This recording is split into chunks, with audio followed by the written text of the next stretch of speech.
সেদিন গভীর নিশীথে মহানবী হিজরত করেছেন। তার ঘরে তার বিছানায় শুয়ে আছেন হযরত আলী রাদিয়াল্লাহু তাআলা আনহু। মহানবীর কাছে গচ্ছিত রাখা কিছু জিনিস মালিকদের ফেরত দেবার জন্য মহানবী হযরত আলীকে রেখে যান। তরবারির খোঁচায় জাগিয়ে তাকে বলা হলো, এই মুহাম্মদ কোথায়? নির্ভীক তরুণ হযরত আলী উত্তর দিলেন, আমি সারা রাত ঘুমিয়েছি আর তোমরা পাহারা দিয়েছ, সুতরাং আমার থেকে তোমরাই সেটা ভালো জানো।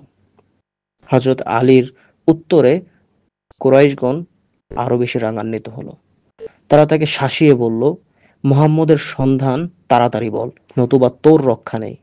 হযরত আলীও কঠোর কণ্ঠে বললেন, আমি কি তোমাদের চাকর যে তোমাদের শত্রুর গতিবিধি লক্ষ্য রেখেছি? কেন তোমরা আমাকে বিরক্ত করছো? একটু থেমে আলী কয়েকজনের নাম ধরে ডেকে ডেকে বললেন, তোমরা আমার সাথে এসো, তোমাদের জন্য সুসংবাদ আছে। কথা শেষ করে হযরত আলী পথ ধরলেন। যাদের নাম তিনি উল্লেখ করেছিলেন তারাও তার পিছু পিছু চলল, তাদের হাতে উলঙ্গ তরবারি। তাদ্র মনে ক্ষীণ আশা, হযরত আলী এই বুঝি মুহাম্মদের সন্ধান দিতে তাদের নিয়ে চলেছে। হযরত আলী এক গৃহদ্বারে গিয়ে দাঁড়ালেন, পিছনে ফিরে ওদেরকে বললেন, দাঁড়াও, আমি আসছি, বলে তিনি ভেতরে চলে গেলেন। পেছনে কয়েকজনের অন্তরে তখন কি হবে না হবে অপরিসীম দোলা।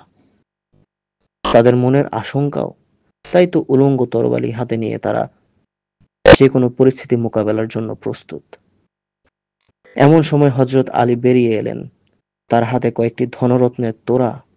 তিনি তাদের সামনে উপস্থিত হয়ে ধনরত্নের তোড়া তাদের সামনে দিয়ে বললেন, এই নাও, তোমরা নাকি বহুদিন পূর্বে তোমাদের ধন রত্নাদি হযরত মুহাম্মদের কাছে গচ্ছিত রেখেছিলে, ভেবেছিলে গচ্ছিত ধন আর কি ফেরত পাবে না। আজ তিনি তোমাদের অত্যাচারেই দেশত্যাগী হয়েছেন, কিন্তু তোমাদের গচ্ছিত সম্পদ ঠিকই তোমাদের হাতে পৌঁছে দেবার জন্য ব্যবস্থা করে গিয়েছেন। এই নাও তোমাদের গচ্ছিত ধন। এই কুরাইশ যে এত শত্রুতার পরও তাদের ধনরত্ন ফিরে পাবে তা তারা কল্পনাও করেনি। তাই তারা বিস্ময়ে বিমূঢ় হয়ে পারস্পরিক বলাবলি করতে লাগলো, সত্যিই কি আলামিনের ন্যায় বিশ্বাসী ও সত্যবাদী লোক বিশ্বে আর নেই? তবে কি তিনি সত্য পথেই আছেন, আমরাই ভ্রান্ত পথে আছি? তাকে আঘাতের পরও সে আঘাত করে না। আমরা পেয়েছি নিঃস্বার্থ প্রেমের আহ্বান ও মানুষ হবার উপদেশ। আজ তার প্রাণ নিতে এসেছিলাম, প্রাণ দিতে না পেরে তিনি দিয়ে গেলেন তার গচ্ছিত সম্পদ। আহ, মুহাম্মদ সাল্লাল্লাহু আলাইহি ওয়াসাল্লাম আমাদের ধর্মদ্রোহী যদি না হতেন, তার পদানত দাস হয়ে থাকতেও আমাদের বিন্দুমাত্র আপত্তি ছিল না।